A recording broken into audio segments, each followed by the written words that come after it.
Hello friends, இன்றைக்கி ஞாயிற்றுக்கிழமை. ரொம்ப சிம்பிளான சாப்பாடு தான். பூண்டு ரசம், குடமிளகாயும் பீன்ஸும் போட்டு பருப்பு உசிலியல், ப்ரௌன் ரைஸு, தயிர். இப்போ ஃபஸ்ட்டு நம்ம பருப்பு உசிலியல் பார்த்துக்கலாம். பீன்ஸை சின்ன சின்னதாக கட் பண்ணி வேக வச்சுருக்கேன். துவரம்பருப்பு, ஊற வச்ச துவரம்பருப்பு, மிளகாய் வத்தல், பெருங்காயம், உப்பு போட்டு நல்லா கொரன்னு இது மாதிரி அரைச்சிருக்கேன். இப்போ கடாயில் கொஞ்சம் எண்ணெய் விட்டுருக்கேன். கடுகு தாளிச்சுக்கலாம்.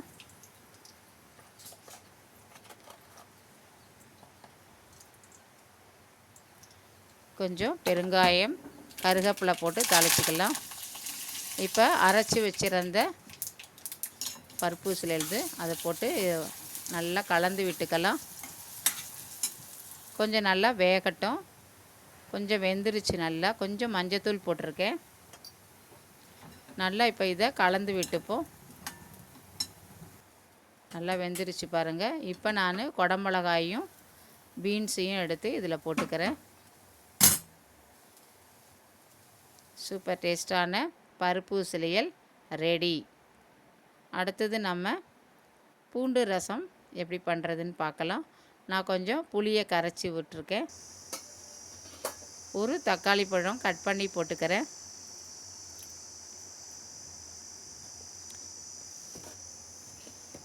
கொஞ்சம் ரசப்பொடி போட்டுக்கிறேன்.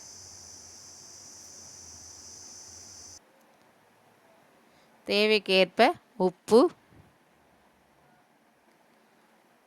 போட்டு கொஞ்சம் நல்லா கொதி வந்த பிறகு நம்ம பூண்டை எடுத்து போட்டுக்கலாம். இப்போ போட்டு நல்லா வேகட்டும். பூண்டும் நல்லா ரசம் கொதிச்சிட்டு வருது.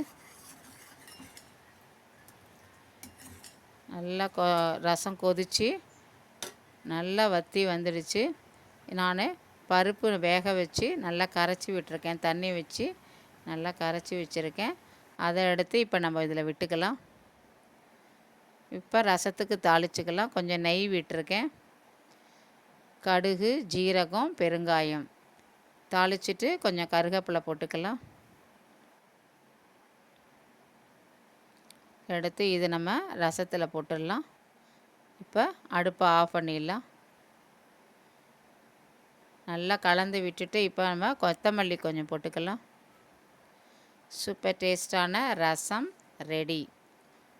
பூண்டு ரசம், பருப்பு உசிலியல், ப்ரௌன் ரைஸ், தயிர். Thank you friends.